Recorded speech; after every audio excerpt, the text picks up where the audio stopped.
ఈ రౌండ్ అనేది ఈ మూలకి రౌండ్ వేసుకుంటాం కదా, ఇది 1 ఇంచ్ అయితే సరిపోతుందండి. ఒకవేళ 6 తీసుకున్నాం అనుకోండి 1.5 పెట్టుకోవాలి. ఇప్పుడు 1 ఇంచ్ అయితే సరిపోతుందండి, కరెక్ట్గా వచ్చేస్తుంది. ఈ రౌండ్ని జస్ట్ ఈ మూల నుంచి ఇంతే అనమాట, అక్కడ పోవద్దు, మళ్ళీ ఇక్కడ దాకా రౌండ్ పోవద్దండి, ఇక్కడ దాకా. ఎందుకంటే ఇది కిందికి జారిపోవడము అలాంటివి చాలామంది చెప్తుంటారు కదా మనకి, ఇది కిందికి జారినట్టు ఉందక్క, లేదంటే ఇక్కడ బుగ్గలు వచ్చినట్టు ఉంది ఈ చంక దగ్గర అని అంటారు కదా, దానివల్లనే వస్తుందండి అది, అందుకని అట్లా తీసుకోకూడదు. జస్ట్ ఈ రౌండ్ని ఇందులో కలిపేస్తే సరిపోతుంది మనకి. మళ్ళీ ఇక్కడ కూడా తీసుకోవద్దు, ఇక్కడ మళ్ళీ బుగ్గల్లాగా వచ్చేస్తాయి అనమాట.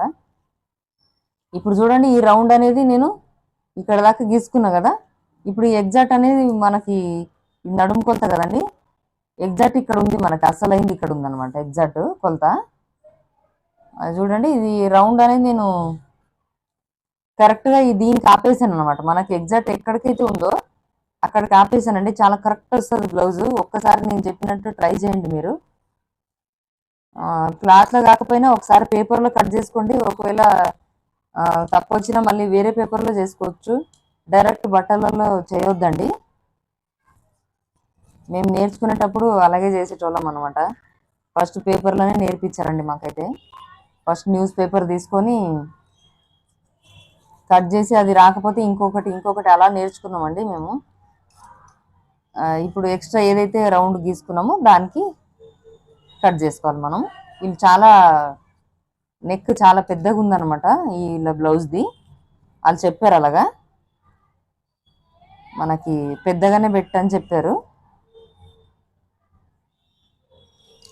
మన షాప్లో డైలీ కస్టమర్ అండి వీళ్ళు.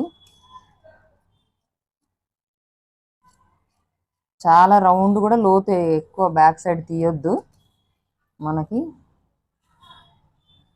ఇంతైతే సరిపోతుంది. చూడండి, రౌండ్ ఇలాగ వచ్చిందనమాట, మనకి కుట్టేలోపు ఇంత ఇలాగ అయిపోతుంది, రౌండ్ బాగా వస్తుందండి. వాళ్ళ బ్లౌజ్ ఎంత ఉందో అంతనే వస్తుంది, ఎక్కువ తక్కువ ఏం రాదు.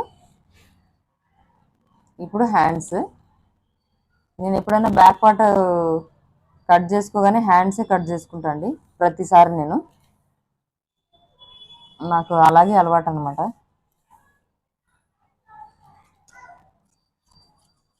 ఇక్కడ ముడుతుంది, బ్యాక్ పట్టీకి వచ్చేస్తుంది.